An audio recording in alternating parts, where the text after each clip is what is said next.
जय श्री कृष्णा, जय श्री कृष्णा। चलो मित्रों, आज आपको मैं सोनी धर्मशाला सिद्धार्थनगर लेके आया हूँ। यहाँ पर मेर क्षत्रिय स्वर्णकार समिति समाज के तत्वाधान में एवं मेर क्षत्रिय स्वर्णकार महिला मंडल सुजानगढ़ के सौजन्य से श्रीमद् भागवत कथा ज्ञान यज्ञ समारोह चल रहा है। ज्यादा श्लोकों में उलझाऊंगा नहीं, बहुत सारे श्लोक ही सुनाऊंगा। मैं श्लोक यह सुना दूंगा, आपको क्या समझ आएगा? तो मैं आपको श्लोकों के अर्थों में ले जाऊंगा सीधा, और अर्थ में भी सीधा वेदांत का अर्थ क्या है।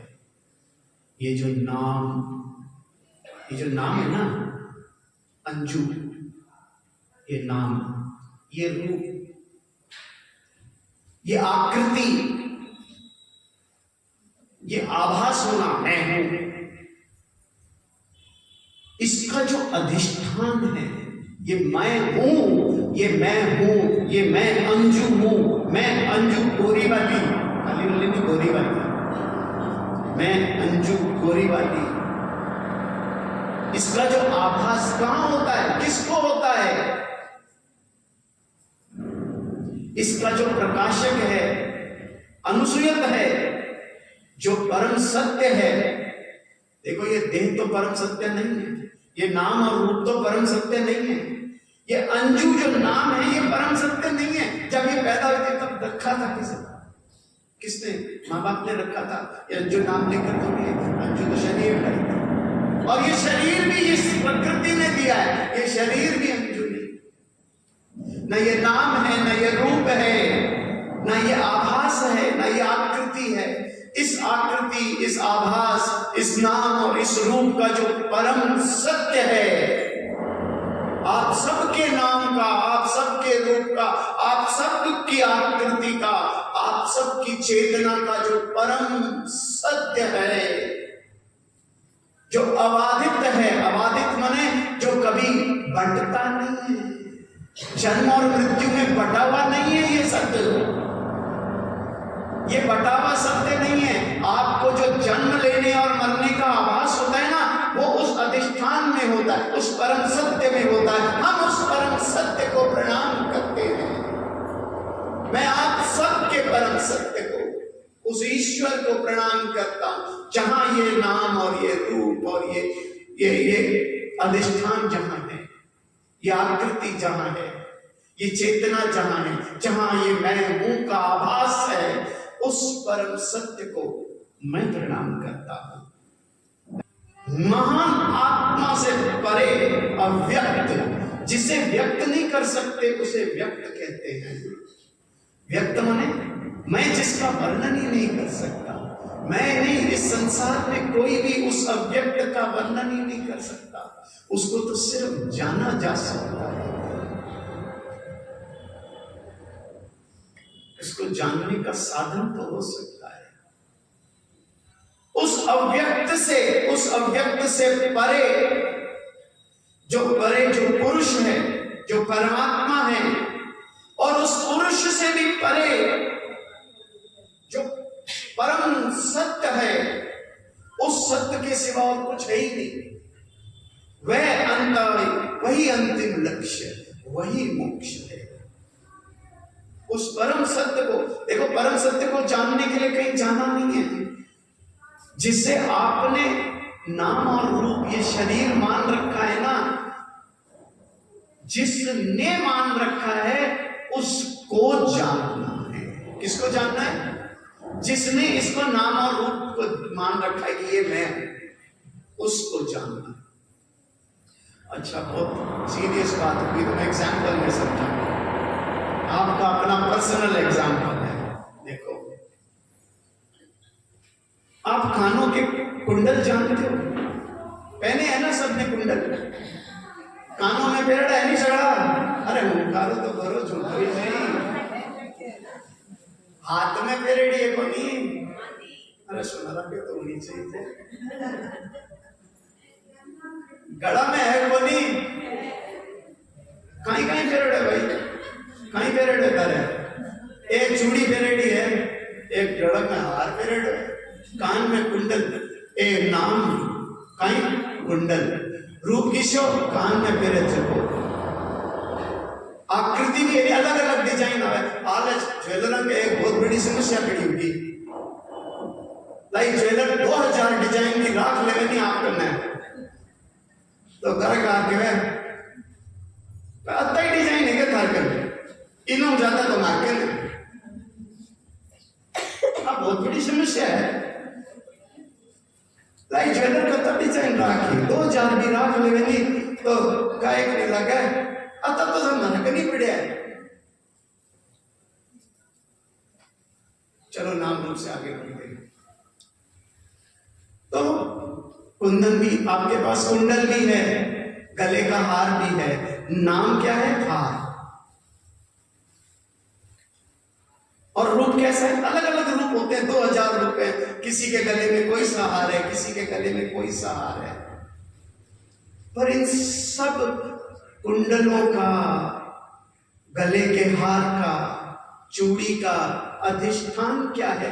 अधिष्ठान माने जन्म स्थान क्या है? अरे वाह, कौन बोला? इनाम मिलेगा आपको। सबका अधिष्ठान क्या है? स्वर्ण, सोना। कितनी जल्दी याद आ गई। स्वर्ण का रंग क्या है? पीली होती क्यों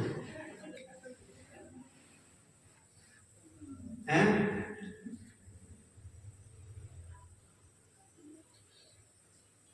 इसका तात्पर्य क्या है? कुंडल झूठा, हार झूठा, चूड़ियां झूठी, सत्य क्या है? परम सत्य क्या है? जब आप लोग चूड़ी का परम सत्य जानते हो, हार का परम सत्य जानते हो, कुंडल का परम सत्य जानते हो, तो यार अपना परम सत्य तो बताओ। आपका परम सत्य क्या है? आपका अधिष्ठान क्या है? कहां से आए हो? ये जो नाम रूप ले रहे हो, ये कौन ले रहा है? भगवान ही ले रहे हैं। वाह वाह वाह वाह, क्या बात। फिर डरते क्यों हो? जोर से बोलो, मैं बोल रहा हूं ना, जोर से बोलो। डरने की कोई बात नहीं, क्योंकि परम सत्य के अलावा तो कुछ है ही नहीं। जब सोना जोर से बोल सकते हो तो मैं ईश्वर हूं, इसको बोलने में शंका कैसी, डर कैसा, घबराहट कैसी? पता है क्यों? जानते हो क्यों घबराहट है? क्योंकि अज्ञानता है, अज्ञानता है। शास्त्र श्रवण नहीं होते। भगवान यही कह रहे हैं कि हे ईश्वर, मैं परम सत्य को प्रणाम करता हूं, कृपया मुझे अपने आप को जानने का अवसर प्रदान कर, मैं अपने आप को जान सकूं। अगर आज रोटी खराब बन जाए तो कल आप बनाओगे कि नहीं बनाओगे? बनाओगे। तो अगर एक बार कथा के अंदर ज्ञान प्राप्त नहीं हो तो क्या करोगे? दोबारा नहीं हो।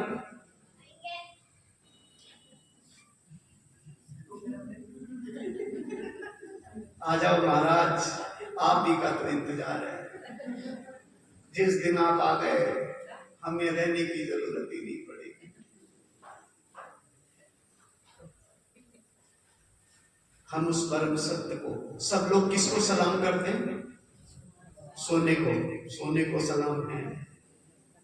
इसी तरह ईश्वर को सलाम, आपके अंदर मौजूद ईश्वर को सलाम, सलाम है, नमन है।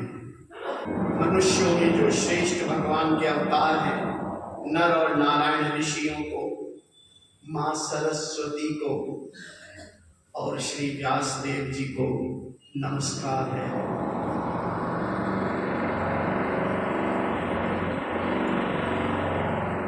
भागवत कथा तभी आरंभ होती है, किस लिए भागवत कथा करी जा रही है?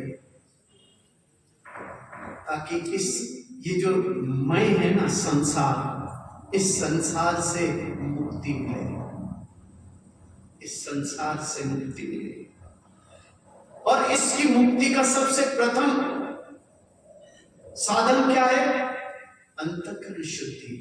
अंतःकरण कोई कुछ कुछ सफाई नहीं करनी है। ये जो मन है ना, मन,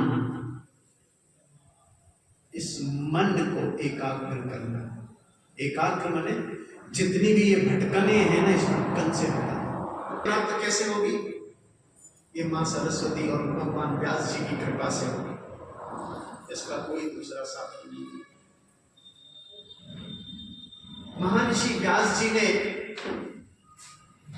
गोविंद गोविंद गोपाल नंदलाल कृष्ण गोविंद गोविंद हे गोपाल नंदलाल कृष्ण गोविंद गोविंद गोपाल नंदलाल कृष्ण गोविंद गोविंद गोपाल नंदलाल। प्रेरित किया कि वो भगवान की लीलाओं की कथा लिखे।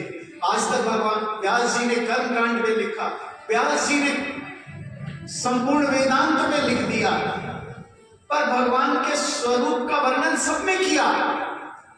पर जो भगवान का स्वरूप रसवादन में है, भगवान की लीला के अंदर जो रस है, श्री कृष्ण गोविंद हरे मुरारी हे नाथ नारायण वासुदेव मुरारी हे नाथ नारायण वासुदेव। श्री कृष्ण गोविंद हरे मुरारी हे नाथ नारायण वासुदेव। नारद जी ने व्यास जी को उत्साहित किया श्रीमद् भागवत कथा लिखने को, और श्रीमद् भागवत कथा की रचना श्री व्यास जी महाराज ने की। और इस कथा के आरंभ में सबसे पहले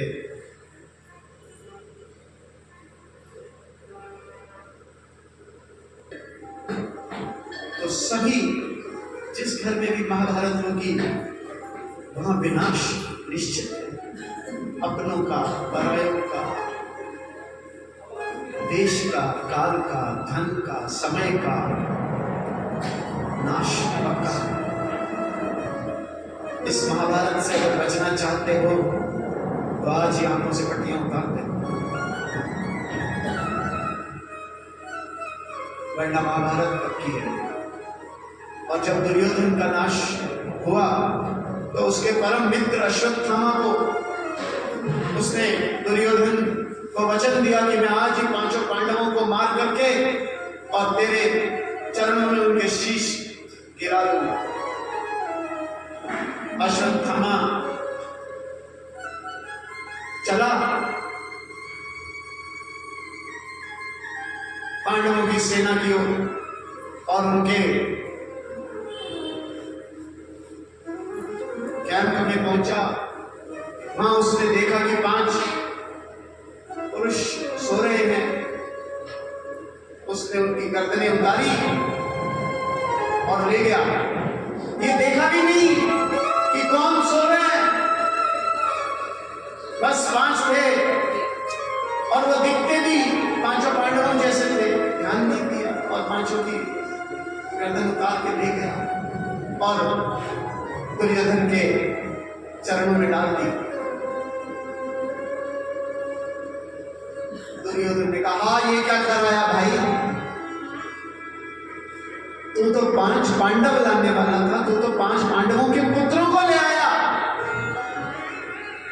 देखो, महाभारत के अंदर नाश निश्चित है और महाभारत 2 भाइयों में है। कभी भी देख लेना महाभारत गांव के 2 भाइयों में, अपने भाई में महाभारत। दुर्योधन के चरणों में दुर्योधन बड़ा दुखी हुआ। अश्वत्थामा तूने ये क्या करा? 5 पांडव लाने थे, उनके पुत्र नहीं लाने थे। कोई तो जीवित रहने देता, सारे वंश खत्म हो जाते हैं महाभारत में। उसने कहा ठीक है, मैं अभी 5 पांडवों के सिर लाता हूं। दोबारा गया और उसने ब्रह्मास्त्र का प्रयोग किया किसका? ब्रह्मास्त्र चला दिया। ब्रह्मास्त्र चलाया पांचों पांडवों को मारने के लिए, पर अर्जुन के पास भी ब्रह्मास्त्र था। अर्जुन ने उस ब्रह्मास्त्र के काट में ब्रह्मास्त्र चला दिया और दोनों ब्रह्मास्त्र भिड़ गए आपस में। धरती के विनाश निश्चित, महाभारत में विनाश निश्चित है। धरती का विनाश निश्चित हो गया और धरती को बचाने के लिए भगवान तो मौजूद थे। भगवान ने कहा, अर्जुन तूने ब्रह्मास्त्र जो चलाया है उसे वापस ले। अर्जुन ने अपने सखा, अपने परम मित्र और अपने गुरु भगवान श्री कृष्ण की बात मान ली और ब्रह्मास्त्र वापस ले लिया। पर अश्वत्थामा को ब्रह्मास्त्र वापस लेना नहीं आता था। तो अब क्या होगा? ये ब्रह्मास्त्र तो यदुवंश का नाश करेगा ही करेगा, कुरुवंश का नाश करेगा ही करेगा। कुरुवंश का नाश निश्चित है अश्वत्थामा के चलाए हुए ब्रह्मास्त्र से। पांचों पांडवों को तो भगवान ने बचा लिया, और वंश को बचाना नामुमकिन था। अभिमन्यु की पत्नी के गर्भ में पल रहे शिशु को, क्योंकि वही वंश बचा था, उसके पहले बाद तो सब खत्म था। एक ही वो ब्रह्मास्त्र अभिमन्यु की पत्नी के गर्भ में पल रहे शिशु को मारने के लिए गर्भ में चला गया। भगवान उसके पीछे पीछे उस शिशु को बचाने चले गए। भगवान कहीं भी जा सकते, भगवान कहीं भी कैसे जा सकते हैं? जरा सोचो, क्योंकि जितनी भी जगहें हैं ना, ये सब भगवान में है। भगवान जगह में नहीं है, ये जगह भगवान में है। ये गर्भ भी भगवान में है, ये गर्भ भगवान में। भगवान के सिवा और कुछ है ही नहीं। भगवान ने उस शिशु की रक्षा करी, और जब शिशु की रक्षा करी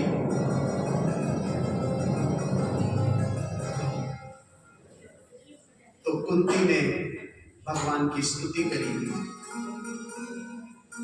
मां कुंती भगवान को नमस्कार करती है, भगवान से बार बार विनती करती है कि भगवान आपके सिवा दूसरा कोई नहीं है जो हमें तार दे। आप ही ने हमें बार बार तारा है, राक्षागृह में आपने हमें बचाया।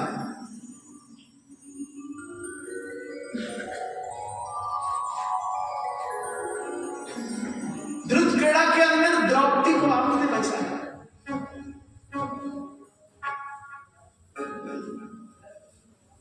इस महाभारत युद्ध के अंदर भी आप ही ने हमारी रक्षा करी, दूसरा तो कोई रक्षा कर ही नहीं सकता था, वरना तो हार निश्चित थी।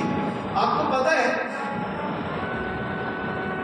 अर्जुन का जो रथ था, जिसके साथ भी भगवान स्वयं थे, जब युद्ध समाप्त हुआ तो भगवान ने अर्जुन से कहा कि अर्जुन रथ पे बैठे बैठे अब तुम उतरो रथ से।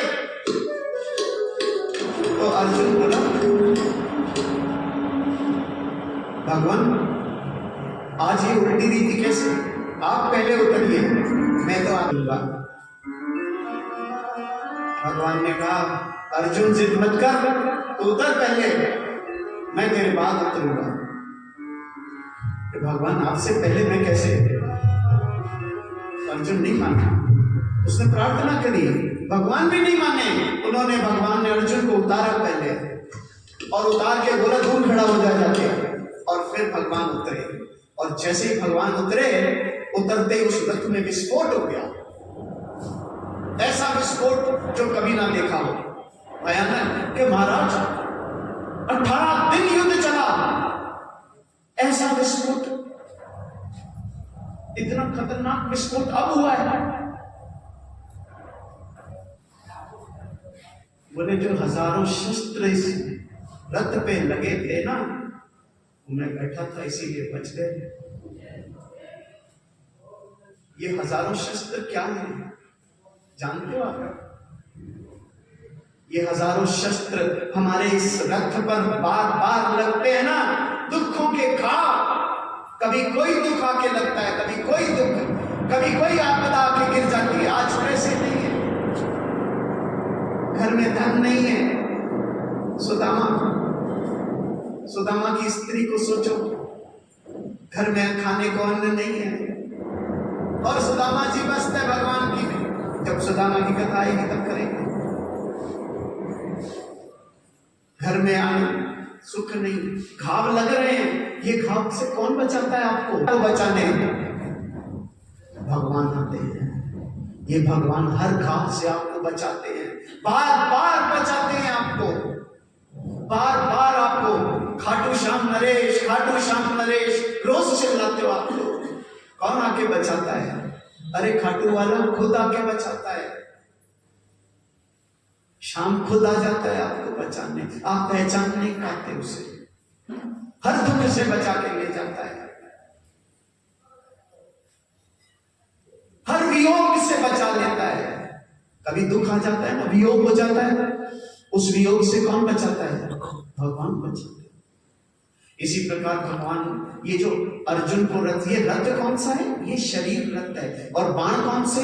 जितने दुख आपने सहे, वो दुखों से बचाने वाला ईश्वर परमात्मा जो इस रथ में सवार है। जब तक वो सवार है तब तक इस रथ का कोई कुछ नहीं बिगाड़ सकता। इस रथ का कोई कुछ नहीं बिगाड़ सकता। बेधड़क होकर ईश्वर प्रार्थना में लगे रहो। ईश्वर ही बचा रहा है, बार बार ईश्वर बचाता है।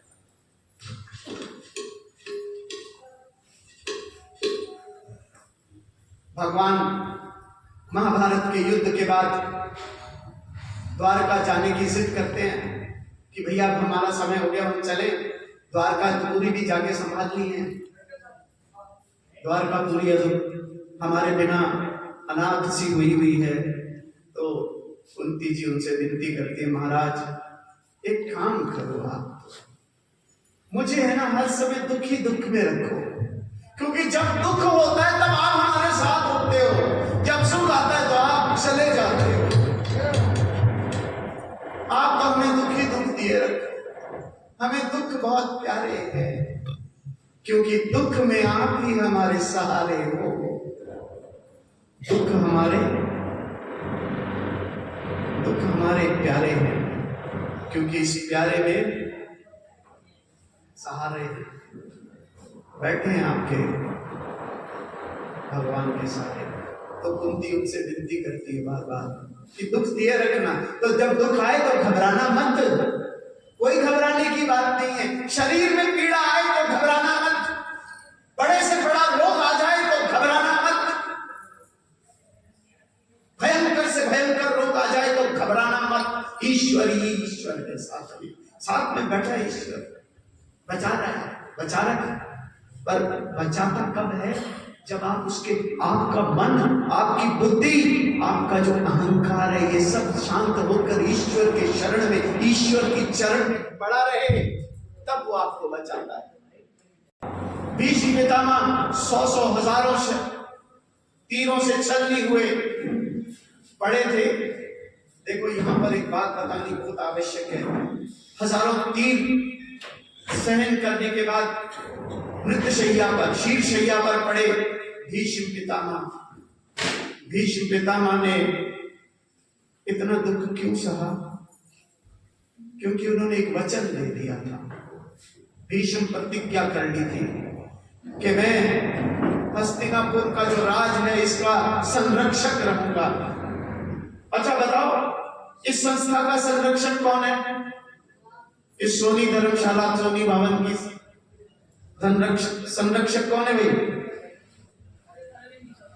अरविंद जी को बहुत बहुत धन्यवाद है, संरक्षक है। पर देखो अरविंद जी तो यहाँ सुनते नहीं कथा होता,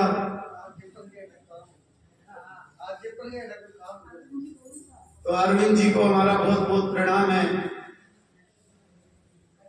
और अरविंद जी से निवेदन है कि इस तरह के आयोजन करते रहें।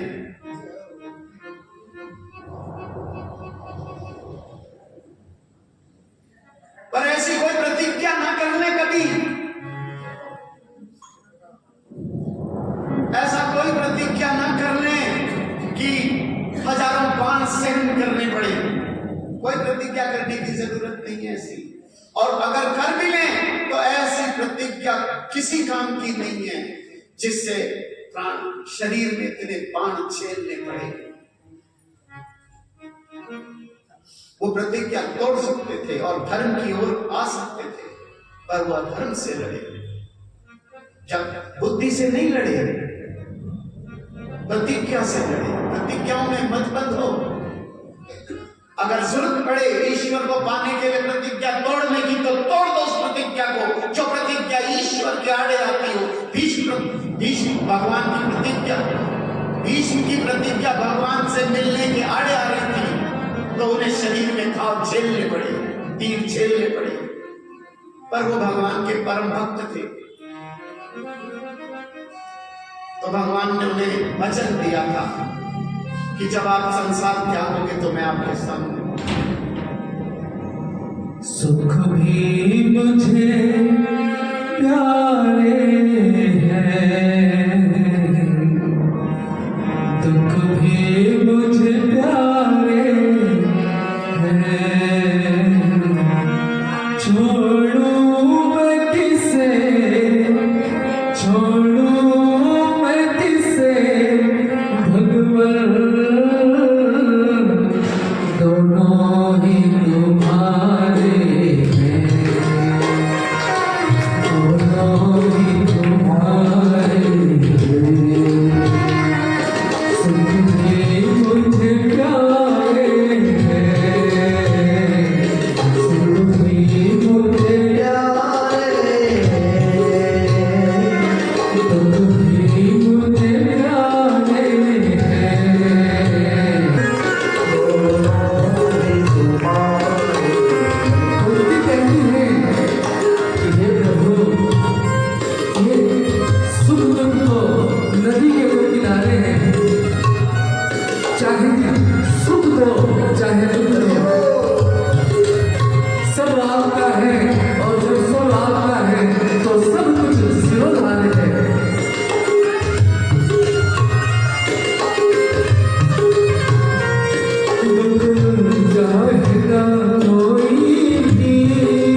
आप भी ये प्रार्थना आज से ही करना रोज। श्यामा तेरे चरणों की, राधे तेरे चरणों की, कर दूर जो मिल जाए, सच कहता हूँ मेरी तकदीर बदल जाए, तकदीर बदल।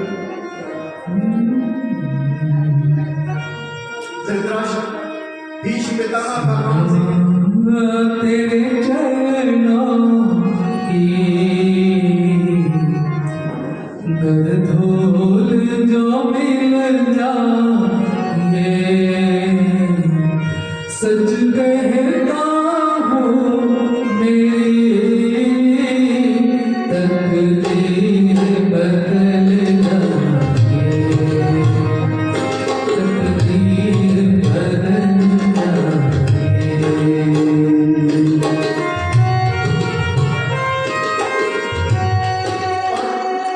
भीष्म पितामह क्या कहते हैं? राधे इस जीवन की बस एक तमन्ना है, राधे उस जीवन की बस एक तमन्ना है, राधे उस जीवन की बस एक तमन्ना है, बस एक तमन्ना है। तुम सामने हो मेरे, और सामने हो मेरे,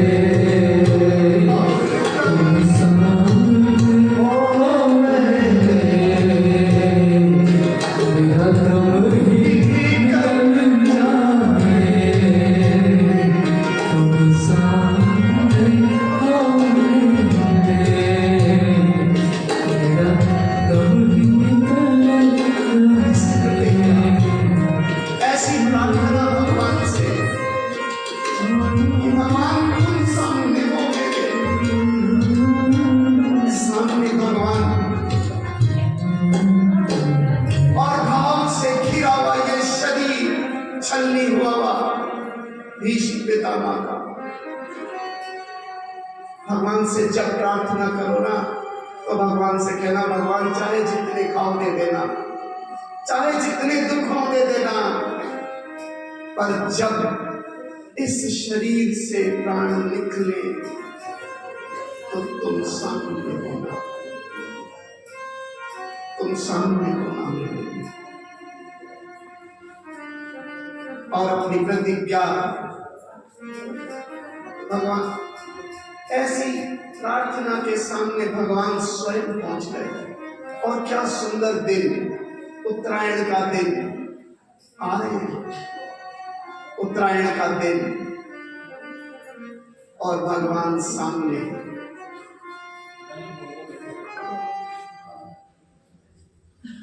तुम सामने हो मेरे, और दम ये निकल जाए, तुम सामने हो मेरे, मेरा दम ही निकल जाए। तुम सामने हो मेरे का मतलब मैं भागवत कथा सुनती रहूं, मैं भागवत कथा करूंगे, अन्न के जिससे तुम हार गए हो उनके टुकड़ों पे पल रहे हो, फिर भी तुम्हें इस देश से मोह है, क्यों पड़े हो यहां पर? विदुर जी धृतराष्ट्र को और गांधारी को शिक्षा देते हैं, ज्ञान देते हैं कि अब तो इन महलों को, इन चौबारों को, इस धन को अब तो त्याग दो,